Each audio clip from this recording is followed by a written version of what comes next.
Good morning, I'm Michael Ussr and welcome back to the MSN News Hour.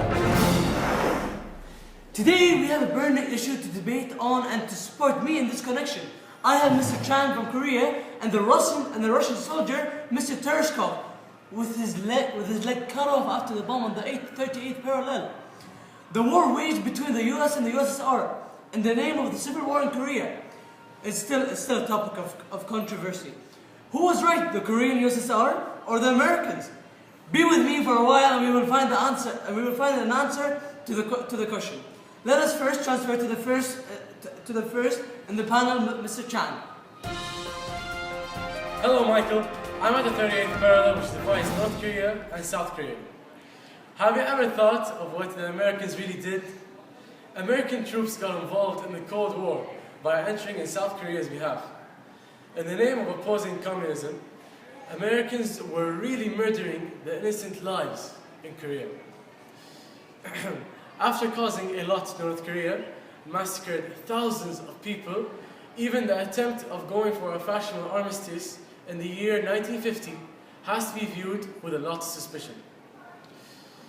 This generous attempt for peace was initiated by the US only after causing a lot of humiliation and damage to Korea.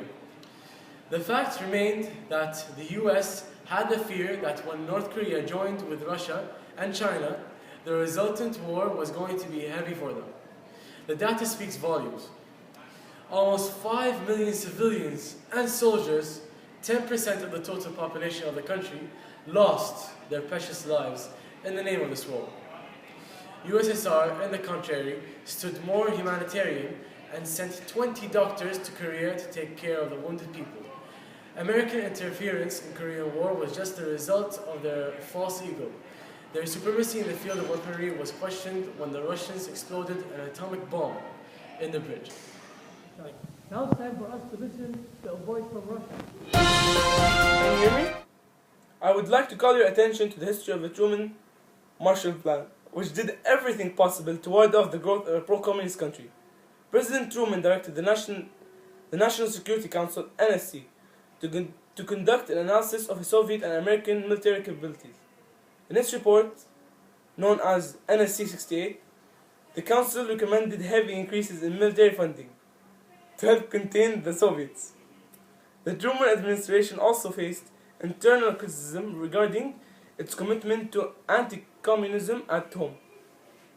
Republican Senator Joseph McCarthy of Wisconsin had recently begun his infamous hunt for communists within the US government. Although McCarthy was just warming up. The recent trials of anti-communist credentials, Truman and his advisors found themselves under increased domestic pressure, not to appear soft on communism aboard. When the North Korean troops invade the South, the Truman administration seized upon the opportunity to defend a non-communist government from invasion by the communist troops. Determined not to lose another country to communism and interested in shoring up its anti-communist credentials, the Truman administration found itself defending a nation a world away from US soil. Yet Truman's response was not merely a response to internal pressure. The invasion of South Korea made Truman genuinely fearful that the Soviet Union and China intended to expand the sphere of communism throughout Asia.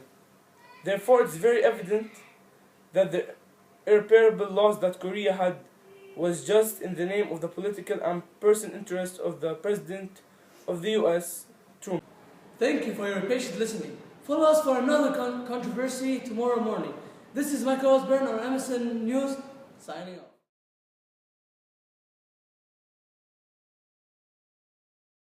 We have a burning issue to debate on and to support me in this connection. I have Mr. Chang from Korea. Viewed with a lot of suspicion. This general attempt for peace was initiated. It's still a topic. It's still a topic of controversy. Who was right, the Korean